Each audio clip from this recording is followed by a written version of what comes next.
7 o'clock. ठीक है, शाम को 7 o'clock इसका रिपीट टेलीकास्ट है ना, सेम क्लास का। ये समझ में आ गया था आपको O2 के अंदर in what way a sigma bond and pi bond is formed? The first bond is always sigma, है ना, ये बात हमने कही थी क्या? ये जो पहला बॉन्ड बनता है ना O2 के अंदर, ये सिग्मा है, और ये कैसे बना है? This is coaxial overlapping. और ये जो दूसरा वाला बॉन्ड है पाई वाला, ये ऐसे बना है ना, कोलेटरल ओवरलैपिंग से बन रहा है। ठीक है, आधा पाई बॉन्ड ऊपर है, हाफ पाई बॉन्ड नीचे है। ठीक है, तो उसको अपन क्या बोलते हैं वर्ड्स में कि above and below the plane of the atom. This is the plane of the atom, atom इस प्लेन में लाई कर रहा है, तो पाई बॉन्ड का होता है अबव एंड बिलो, है ना। And sometime this is also called electron clouds. Electron clouds are above and below. Okay, तो यहाँ पर कुछ डिफरेंसेस लिख रखे हैं मैंने, आप लोगों ने शायद रीडिंग भी लगाई होगी इनकी, सिग्मा एंड पाई बॉन्ड्स में क्या क्या डिफरेंसेस है। तो फटाफट से देख लेते हैं, वैसे तो अपन को सारे पता ही है ना। वेरी फर्स्ट डेफिनेशन कि सिग्मा बॉन्ड कैसे बनता है, ड्यू टू कोएक्सियल ओवरलैपिंग, है ना, along the axis, and this one is due to collateral. Okay, sigma bond is a stronger bond. ये क्वेश्चन आता है 1 मार्क का अलग से कि why sigma bond is stronger than pi bond. या जब अपन रिएक्शंस करवाएंगे आगे, तो it's difficult for us to break the sigma bond. जब अपन ऑर्गेनिक केमिस्ट्री पढ़ेंगे आप, तब अपन ये बात बताएंगे कि जिन मॉलिक्यूल्स के अंदर है ना पाई बॉन्ड होता है ना, वो ज्यादा रिएक्टिव होते हैं as compare to the containing sigma ones. जैसे ये एक मॉलिक्यूल है ना, it has only sigma bonds, ethane कहते हैं इसको, एंड दिस इज इथीन। ठीक है, तो it contains a pi bond.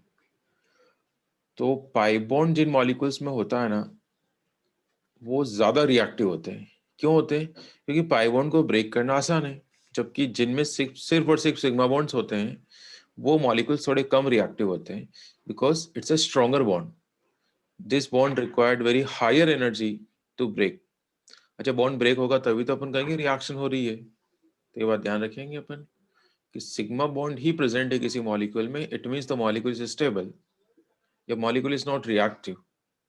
Okay, तो अभी तो हम कहाँ बात कर रहे हैं कि the pi bond is stronger, and why this one is stronger, because it has large amount of overlapping. ये अपन पढ़ चुके हैं शायद, कल ही बता दी थी वाली बात मैंने, कि जब सिग्मा बॉन्ड बनता है तो ओवरलैपिंग का जो अमाउंट है वो ज्यादा होता है ना, जो ऑर्बिटल्स है वो बहुत ज्यादा मर्ज हो जाते हैं एक दूसरे में। जबकि जो पाई बॉन्ड होता है ना, उसमें उतनी अच्छे से क्या नहीं हो पाती है, ओवरलैपिंग नहीं हो पाती है, क्योंकि वो पाई बॉन्ड आधा ऊपर रह जाता है एंड आधा नीचे रह जाएगा, half above and half below, है ना। तो ये पोर्शन तो क्या आ गया, ब्लैंक आ गया। यहाँ पर कुछ नहीं है, there is no overlapping, here is zero. यहाँ पर तो जीरो ओवरलैपिंग है in the centre, in the this middle part. So in short अपन क्या कह देंगे कि there is, why this one is weaker, because the amount of overlapping is less. ठीक है, less the overlapping amount, weaker will be the bond. Okay, तो ये भी एक पॉइंट अपन ध्यान रख लेंगे। सॉरी, हाँ, ये मैंने आपको बता दिया था, electron cloud is along the internuclear axis. Internuclear axis के अलोंग ही होता है इलेक्ट्रॉन क्लाउड। और इसमें कहाँ होते हैं, इंटरन्यूक्लियर एक्सिस भी कह सकते हैं अपन, या इसके लिए मैं दूसरा वर्ड यूज कर लेता हूँ, एक सेकेंड, कि electron cloud is in the plane, वहां लिखा ना अबव एंड बिलो, तो यहाँ क्या लिख दूंगा मैं, electron cloud is in the plane of, एक सेकेंड,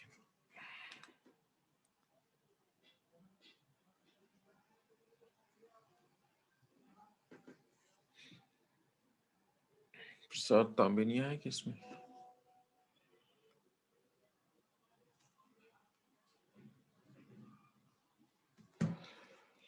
देखो मैं थोड़ा सा करेक्शन कर रहा हूँ यहाँ पर, कि electron cloud is in the plane of the atoms. ठीक है, जिन एटम्स के बीच में सिग्मा बॉन्ड बन रहा है ना, उन्हीं के प्लेन में कौन लाई करता है, सिग्मा बॉन्ड लाई करता है। ये इलेक्ट्रॉन डेंसिटी लाई करती है। इलेक्ट्रॉन क्लाउड कह दो आप, इलेक्ट्रॉन डेंसिटी बोल दो आप, है ना, या बॉन्ड कह दो, एक ही बात है। जबकि जो पाई बॉन्ड होता है ना, उसमें इलेक्ट्रॉन डेंसिटी कहाँ लाई करती है, ये इलेक्ट्रॉन क्लाउड कहाँ लाई करता है, above and below the plane of the atom. ठीक है, ओके। सिग्मा बॉन्ड के अराउंड फ्री रोटेशन पॉसिबल नहीं है, है ना। ये वाली बात अभी थोड़ी कम समझ में आएगी आप लोगों की, तो कोई बात नहीं, है ना। सिंगल बॉन्ड से अगर कोई भी एटम्स बॉन्डेड होते हैं ना, तो उनको आप फ्रीली रोटेट कर सकते हैं 360 पर। लेकिन अगर कोई भी बॉन्ड, सॉरी, कोई भी दो एटम सिंगल बॉन्ड से अगर बॉन्डेड है, देखो मैं ये कहना चाह रहा हूँ, let this two atoms are bonded via single bond, तो अगर आप इस वाले एटम को फिक्स कर लो और इस एटम को रोटेट कर लो आप 360 से, तो ये बिल्कुल फ्रीली रोटेट हो जाएगा। If the bond is single, the free rotation is possible, है ना। इस वाले एलिमेंट को फिक्स कर दो और इस एलिमेंट को आप 360 से रोटेट करेंगे ना, तो ये घूम जाएगा, सिंगल बॉन्ड है। लेकिन अगर यहाँ डबल बॉन्ड होता है ना, ए को आपने फिक्स कर दिया, A is not allowed to move, A को आप मूव नहीं करने दे रहे हैं, और बी को अपन अगर रोटेट करना चाहें इधर क्लॉकवाइज और एंटी क्लॉकवाइज, तो हम रोटेट नहीं कर पाएंगे, क्योंकि ये बॉन्ड यहाँ पर ट्विस्ट हो जाएंगे। जैसे आप इसको रोटेट करोगे, this will be the situation, मतलब बॉन्ड्स ब्रेक हो सकते हैं, बॉन्ड ट्विस्ट हो जाएंगे। तो इसके लिए एक वर्ड आता है कि रेस्ट्रिक्टेड रोटेशन, या the rotation is not free. ये वाली बात कम समझ में आई क्या, बताओ मुझे।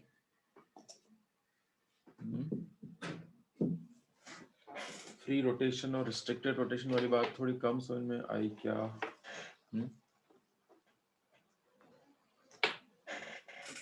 सर वापस एक बार बता दो ना।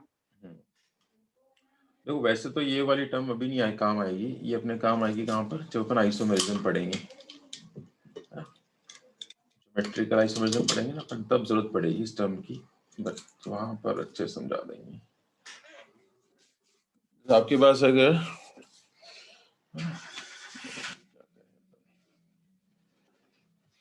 देखो दो, ना अपने दो हाथ, दो ही हाथ होते हैं सबके पास, है ना।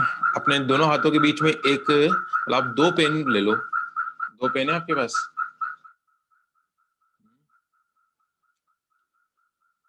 सेकेंड देखो, रेस्ट्रिक्टेड रोटेशन समझा दूंगा तो आपको फ्री समझ में आ जाएगा ना।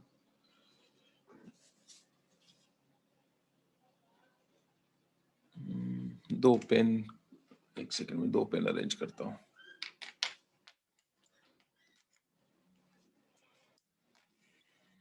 आप लोगों के पास तो होंगे, दो पेन होंगे, तो अपन क्या करना है, दोनों पेन को अपनी दोनों जो पाम है ना, दोनों हथेलियां है उनके बीच में पकड़ लो दोनों हाथों से आप, और उन एक हाथ को फिक्स करके दूसरे हाथ को अगर आप रोटेट करते हैं, तो जो दोनों बॉन्ड्स है ना, दोनों पेन है वो ट्विस्ट हो जाएंगे। एक सेकंड रुको जरा,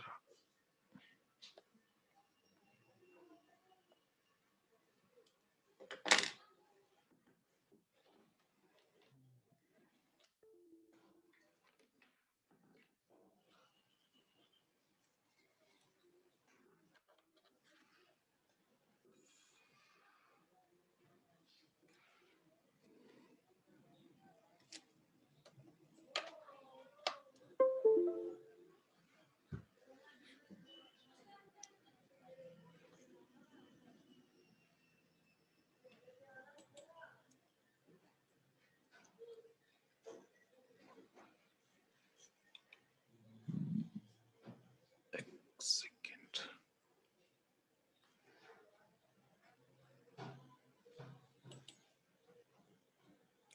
ले लिया आपने दोनों हाथ अपने दो उसके अंदर, क्या बोलते हैं,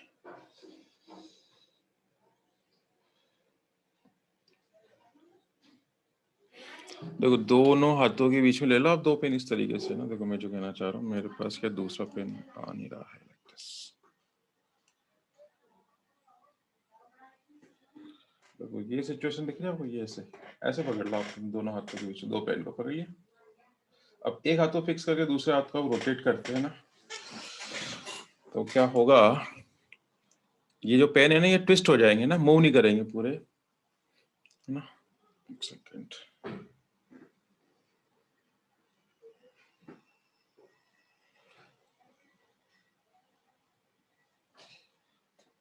अब दिख रहा है आपको ये, है ना। एक हाथ फिक्स है, एक हाथ को आप रोटेट करो, ऐसे रोटेट करो, तो देखो बॉन्ड क्या हो गई, ट्विस्ट हो गई क्या दोनों, मतलब दोनों पेन क्या हो गई, टूट जाएंगे ना, फ्रीली रोटेट नहीं कर पाएंगे ना, तो इसको बोलते हैं नॉट पॉसिबल।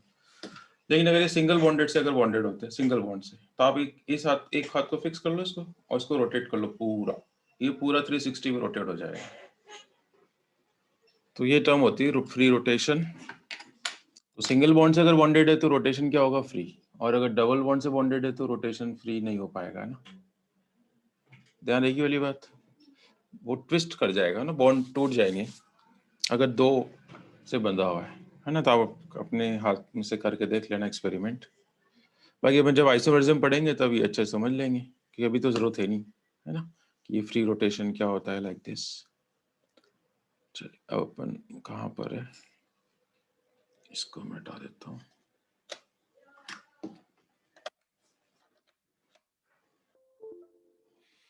चलिए तो हम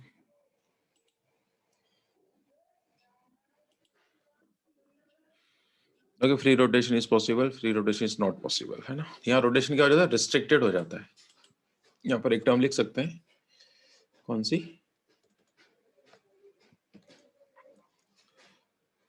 रोटेशन इज रेस्ट्रिक्टेड,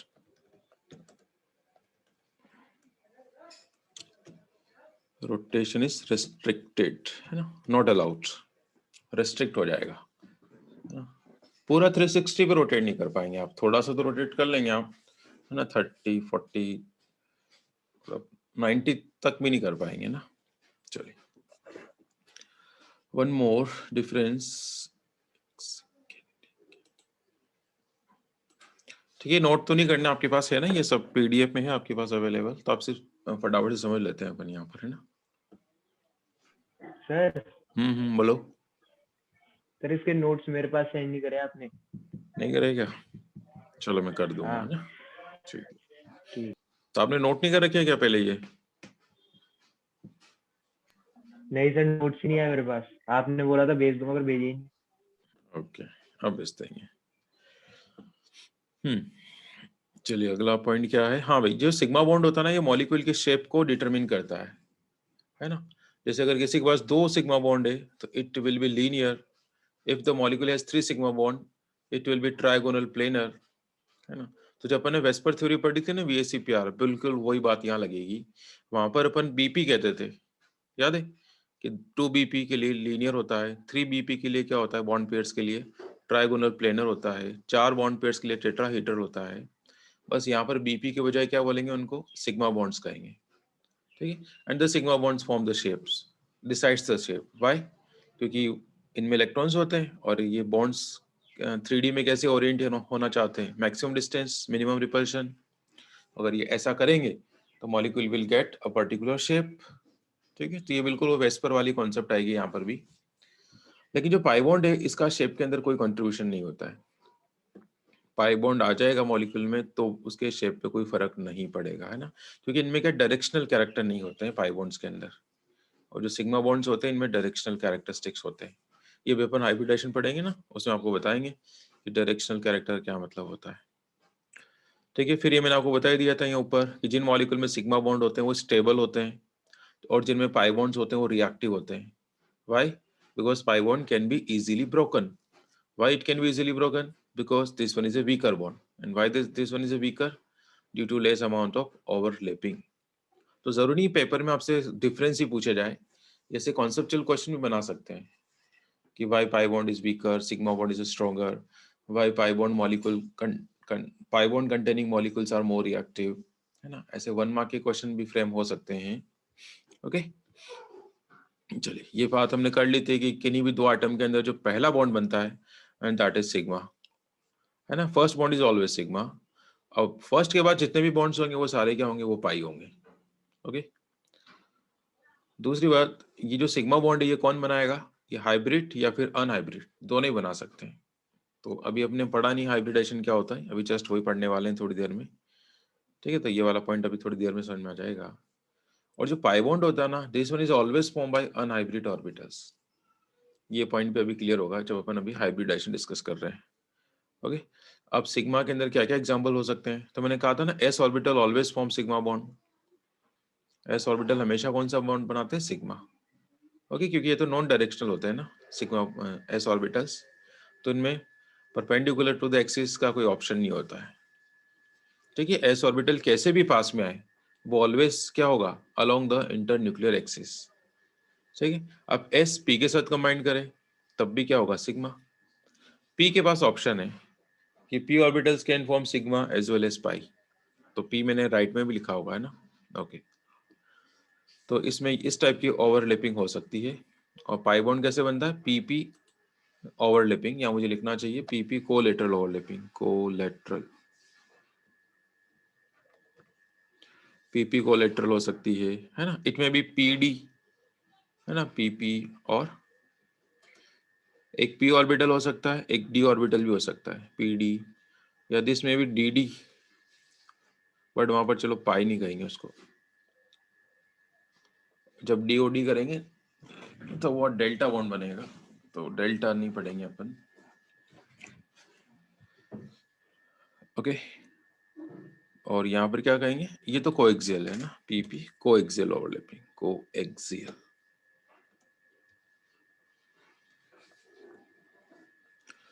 ओवरलैपिंग, तो ये क्लियर हो गया वाला पॉइंट कि सिग्मा बॉन्ड्स में कौन कौन पार्टिसिपेट कर सकते हैं, may be S S orbital, may be S and P orbital है ना, may be P P orbital. और पाई बॉन्ड फॉर्मेशन में कौन कौन इन्वॉल्व हो सकता है, पीपी हो सकता है, पीडी हो सकता है। अभी मैंने पीडी का कोई एग्जांपल आपको दिया नहीं है ना। ठीक है, आगे अपन मॉलिक्यूल्स लेंगे उसमें आ जाएगा कोई एग्जांपल, तो वहाँ देख लेंगे ना। SO2 जो होता है, SO3 होता है, उनमें होते हैं ऐसे बॉन्ड्स, कोलेटरल हो गया।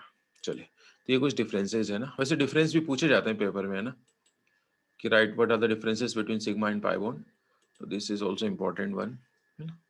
तो 3 या 4 डिफरेंसेस पूछे जाते हैं है ना, तो जो आपको अच्छे लग रहे हैं इनमें से वो 3-4 आप वहाँ लिख लेना। ओके, चलिए अब अपन आगे बढ़ेंगे। अब अपन इस चैप्टर का मोस्ट इंपॉर्टेंट टॉपिक कर रहे हैं, कौन सा, हाइब्रिडाइजेशन। Hybrid, hybridization. तो हाइब्रिड का वर्ड मीनिंग पता है क्या अपन को, हाइब्रिड डेली लाइफ में आपने कहीं सुना हो कि दिस इज हाइब्रिड। हाइब्रिड का वर्ड मीनिंग क्या होता है, ऐसे सिंपल अपन डिक्शनरी मीनिंग की अगर बात करें तो हाइब्रिड का डिक्शनरी मीनिंग क्या होता है, एनी आइडिया? सर दो अलग स्पीशीज को मिक्स करने पर है ना, को करेक्ट। मिक्स कर देना। बिल्कुल सही है ना, आजकल बहुत सारी चीजें हाइब्रिड हो रही है ना, मिक्स यस करना सर। है ना, बिल्कुल सिंपल लेवल पे, सिंपल वर्ड्स में कहें तो मिक्सिंग है ना, दो या दो से ज्यादा चीजों को अगर अपन मिक्स कर रहे हैं तो वी कॉल इट हाइब्रिड है ना। तो आजकल तो बहुत सारी चीजें मिक्स हो रही है ना। चलिए, तो यहाँ पर अपन किसकी मिक्सिंग डिस्कस करेंगे, यहाँ पर अपन ऑर्बिटल्स के मिक्सिंग डिस्कस करेंगे। ये जो ऑर्बिटल्स होते हैं ना, s p d, they can mix, they can hybrid है ना। अब इसका पर्पस क्या है, why do they mix, why do they combine, वो पर्पस अपन देखते हैं पहले है ना, कि what's the need of the hybridization, hybridization की जरूरत क्यों पड़ी और क्या होता है, ये अपन देखें और फिर बाद में इसको डिफाइन करेंगे। ठीक है, तो मैं इसको एक सिंपल एग्जांपल से आपको समझाता हूँ, बहुत ही सिंपल एग्जांपल ले रहा हूँ मैं इसका, डेली लाइफ के एग्जांपल समझाते हैं अपन है ना, फिर अपन वापस यहीं आ रहे हैं। तो एक बहुत सिंपल सा एग्जांपल लेते हैं अपन, 4 फ्रेंड्स का एग्जांपल ले रहे हैं अपन है ना, 4 बहुत ही अच्छे फ्रेंड्स है, अपन नाम नहीं ले रहे हैं किसी का। Let there are the 4 friends A, B, C and D. Who are this? These are the 4 friends. Okay. A का जो मॉनिटरी फंड है, it has 10 rupees Indian currency, B has 20 rupees, C has 30 and D has 40 है ना, इतने इतने रुपए इनके पास है ना। ओके, चलिए, अब ये चारों क्या करते हैं, कहीं पर आउटिंग का प्लान कर रहे हैं ना, कहीं बाहर जा रहे हैं ये घूमने के लिए है ना। तो ये कुछ भी परचेस करने से पहले, कुछ भी खाने से पहले ये क्या करेंगे, अपने रुपीस को मिक्स करेंगे है ना। ये कहीं बाहर तो गए, अब कुछ खाना भी चाहेंगे ये, तो ऐसा नहीं होगा कि ए अपने 10 रुपीज से कुछ खा लेगा, डी अपने 40 रुपीज से कुछ खा लेगा, ऐसा नहीं होगा है ना। अगर ऐसा होता, अलग अलग ही करना होता, तो फिर ये फ्रेंड्स किस बात के। तो ये लोग क्या करते हैं, कुछ भी खाने से पहले अपने अपने रुपीस को इंटरमिक्स करेंगे। ठीक है, सब अपने अपने रुपीस को क्या कर रहे हैं, इंटरमिक्स। ठीक है, which word I used, mixing या इंटरमिक्स बोल दिया मैंने, सबने अपने अपने रुपीस मिला दिए, है ना। ए ने अपने 10 रुपए रखे, बी ने 20 रखे, सी ने 30 रखे, डी ने 40 रखे, तो टोटल कलेक्शन कितने का हुआ? 100 का, नो प्रॉब्लम। अब सुनो, अब होगा redistribution. Now what will occur, अब इन रुपीस का रीडिस्ट्रीब्यूशन होगा, and after redistribution each one will get equal rupees, ये कंडीशन है। तो जैसे आप रीडिस्ट्रीब्यूट करते हैं तो मुझे बताओ, इक्वल पे करना, इक्वल डिस्ट्रीब्यूट करने हैं आपको, तो now A will get how much, अब ए को कितने रुपीस मिलेंगे? 25, बी को भी कितने मिलेंगे? 25, है ना। चलो मैं नीचे शो करता हूँ ये वाली चीज,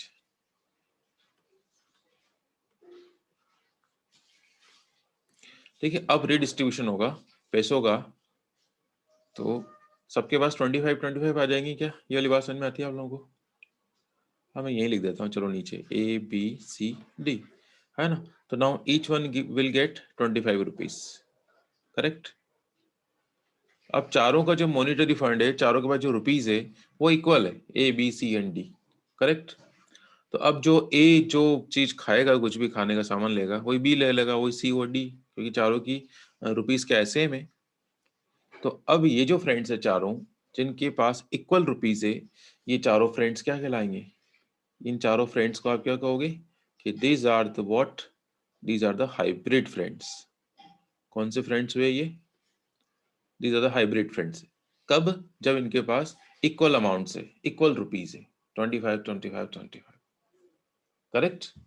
तो यहाँ पर आपको पर्पस पता चला कि ये इन्होंने रुपीस मिक्स क्यों करे, so as to have equal rupees, हर एक के पास इक्वल रुपए हो गए। इन रुपीस के लिए मैं अगर एनर्जी वर्ड यूज कर दूं तो थोड़ा अपन कनेक्ट कर पाएंगे चीजों को, है ना।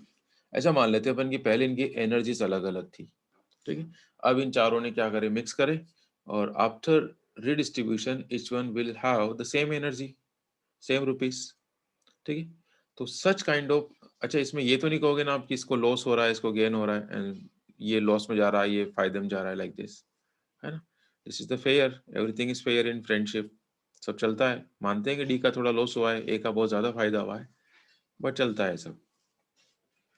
तो such kind of friendship also found in orbitals, इस टाइप की फ्रेंडशिप ऑर्बिटल्स के अंदर भी मिलती है। किन, जैसे एस ऑर्बिटल है तो पी ऑर्बिटल है, डी ऑर्बिटल है, तो वी नो एस की एनर्जी थोड़ी कम होती है, पी की एनर्जी थोड़ी ज्यादा, डी की और भी ज्यादा, लेट। तो इनकी एनर्जीज अलग अलग है ना। तो ये ऑर्बिटल क्या चाहेंगे कि इनकी एनर्जीज क्या हो जाए, इक्वल हो जाए, and for that purpose they will pass through the phenomenon of hybridization. ये फिनोमिनन ही हाइब्रिडाइजेशन होती है, कौन सी? कि अपनी एनर्जी को पहले तो क्या करना, मिक्स करना, और उसके बाद क्या कर देना, redistribute कर देना, and after redistribution each one will have the same energy, ठीक है। तो ये जो फिनोमिनन है इंटरमिक्सिंग और रिडिस्ट्रीब्यूशन वाली, है ना, वो क्या कहलाती है, हाइब्रिडाइजेशन कहलाती है। और आफ्टर हाइब्रिडाइजेशन ये जो नए ऑर्बिटल्स बने, ये जो नए फ्रेंड्स बने, नए तो नहीं कहेंगे, मतलब जिनकी एनर्जी इक्वल हो गई, वो ऑर्बिटल्स या वो फ्रेंड्स क्या कहलाते हैं, हाइब्रिड ऑर्बिटल्स या हाइब्रिड फ्रेंड्स कहलाएंगे। ओके, तो ये थोड़ा बहुत कॉन्सेप्ट समझ में आया हाइब्रिडाइजेशन का? बताओ। सर एक बार रिपीट कर दो। अरे यार, ऐसी बातें क्यों कर रहे हो? कौन सी बात समझ में नहीं आई थी आपको इनमें से? मैंने ऐसे कहा कि चार सर ये दोस्त थे, हाँ, चारों के पास अलग हाइब्रिड अलग फ्रेंड्स वाली। हाइब्रिड फ्रेंड्स वो होते हैं जिनके पास बराबर रुपए हो गए। अब इन चारों के पास 25-25 रुपए है ना, ए बी सी डी, चारों के पास कितने कितने रुपए? 25 रुपीज है ना। तो ये चारों फ्रेंड्स क्या कहलाएंगे अब? ये कहलाएंगे हाइब्रिड फ्रेंड्स। समझ में आ गया? हाइब्रिड का मतलब having the same energy, having the same rupees, okay. अब जो चीज ए खाएगा ना, वही बी खाएगा, वही सी खाएगा, वट जो भी 25 रुपए में आता है, ठीक है। तो 25 रुपीज में अगर ये क्या खाना चाह रहा है, हाँ, वड़ा पाव, पता नहीं 25 का आता है नहीं आता होगा, ठीक है। तो जो ए परचेस करेगा खाने की चीज, वही बी करेगा, वही सी करेगा, वही डी करेगा, है ना, why, because these have the same energy, these have the same rupees, है ना, these are the hybrid orbital. तो ऑर्बिटल के पास भी ऐसा ही होता है कि जब ये हाइब्रिड हो जाते हैं ना, तो इनके ये जो बॉन्ड्स बनाते हैं वो सारे बॉन्ड्स कैसे होते हैं, आइडेंटिकल। यहाँ पर बॉन्ड वर्ड यूज करेंगे, यहाँ पर खाने पीने की चीजें यूज करने वाले हैं अपन। ओके, तो चलिए अब अपन इसको मॉलिक्यूल या आइटम्स के रिस्पेक्ट में समझते हैं ना। ये तो मैंने जनरलाइज बता दिया आपको, इसे बात थोड़ी बहुत फील आई हो तो ठीक हाइब्रिडेशन की, नहीं तो अपन प्रॉपरली इस टॉपिक में पढ़ रहे हैं। ठीक है, तो पर्पस शायद हमें कुछ हद तक समझ में आ गया होगा कि why do they orbitals undergo hybridization, या why this friends undergo hybridization, है ना, so as to equalize the energy। ये पर्पस समझ में आया आपको कि क्यों करा इन्होंने मिक्स, है ना, so as to equalize their rupees, अपने रुपीस को इक्वल करने के लिए, है ना। तो ऑर्बिटल में क्या होगा, वो अपनी एनर्जी को इक्वल करना चाहेंगे। ओके, चलिए अब इसके प्रॉपर डेफिनेशन पढ़ते हैं, फिर देखते हैं और कुछ क्या है इसमें। So what's hybridization? Okay, this is the phenomenon of intermixing and redistribution। समझ में आ गया इंटरमिक्स होने का मतलब और रीडिस्ट्रीब्यूट होने का मतलब, है ना। पहले वो अपनी एनर्जीज को मिक्स करते हैं जो कि उनके अलग अलग है ना, और उसके बाद क्या करेंगे, वो रीडिस्ट्रीब्यूट करेंगे। बट रीडिस्ट्रीब्यूशन की कंडीशन क्या है कि each one will be given equal. Clear? तो the phenomenon of intermixing and redistribution of energy between the different atomic orbitals of an atom, है ना। डिफरेंट एटॉमिक ऑर्बिटल कह दूं मैं यहाँ पर, जैसे एस ऑर्बिटल हो गया, पी हो गया, है ना, लाइक 3s लाइक 3p, है ना। तो ये डिफरेंट एटॉमिक ऑर्बिटल्स हो गए of an atom, so as to form new orbital, है ना। बाद में कौन से बन जाएंगे, नए ऑर्बिटल्स बन जाएंगे। जैसे वो 4 फ्रेंड्स नए हो गए थे ना, नए का मतलब उनके पास क्या हो गई थी, सबके पास इक्वल एनर्जी आ गई थी, वो बात है। तो ये जो नए ऑर्बिटल्स बनेंगे ना, उन्हें अपन क्या कहेंगे, नए ऑर्बिटल्स के लिए वर्ड आएगा हाइब्रिड ऑर्बिटल्स। ओके, तो what's the unique feature of hybrid orbitals? They have the same energy, ये इनका फीचर है। अच्छा, यहाँ पर एनर्जी के साथ साथ और क्या चीज सेम हो जाती है, ये बात भी अपन ध्यान रखेंगे। यहाँ तो अपन सिर्फ रुपीस की बात कर रहे थे, ऑर्बिटल के अंदर 2 चीजें इक्वल हो जाती है, एक तो उनकी एनर्जी और एक उनकी शेप। शेप्स भी बदल जाती है, और after hybridization all the hybrid orbital adopts a particular kind of shape, सबकी सेम हो जाएगी। Before hybridization suppose s orbital क्या होता है, स्फेरिकल होता है, पी कैसा होता है, डम्बल होता है। लेकिन after passing through the phenomenon of hybridization they will be identical in shape, और वो कुछ ऐसी होती है जो भी अपन डिस्कस करने वाले हैं। मतलब ऐसे हो जाएंगे, एस और पी दोनों किस टाइप के हो जाएंगे, कुछ ऐसी शेप अडॉप्ट कर लेंगे। ओके, तो ये बात भी अपन ध्यान रखेंगे। ठीक है, same energy and same shapes is known as hybridization, और वो न्यूली फॉर्म्ड ऑर्बिटल्स क्या कहलाते हैं, आर कॉल्ड हाइब्रिड ऑर्बिटल्स। चलो पहले तो बताओ डेफिनेशन क्लियर हुई या नहीं हुई? इज द डेफिनेशन क्लियर और नॉट? निशिका, निशिका बताओ डेफिनेशन समझ में आई क्या आपको? Did you get the definition?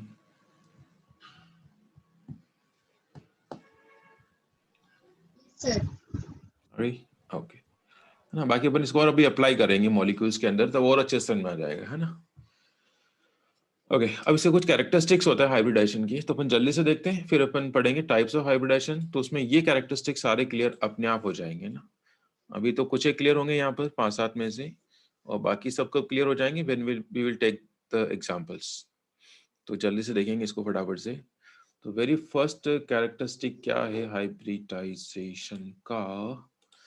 या this one occurs between the atomic orbitals of the same atom. Point to be noted कि ये एक ही एटम के ऑर्बिटल्स के बीच में होता है। यानी कि सपोज कार्बन है, तो उसी के ऑर्बिटल्स आपस में क्या करेंगे, हाइब्रिडाइजेशन करेंगे। जैसे कार्बन के ऑर्बिटल्स है 2s और 2p, तो दे विल अंडरगो हाइब्रिडाइजेशन।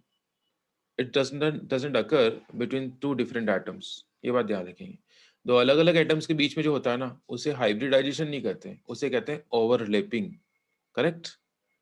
जैसे ये एक एटम है, ये दूसरा एटम है, तो ये बीच में ये ओवरलैपिंग हो रही है, दिस इज नॉट हाइब्रिडाइजेशन। ठीक है, और एक ही एटम के 2 ऑर्बिटल्स के बीच में हो जाए, वो होता है हाइब्रिडाइजेशन।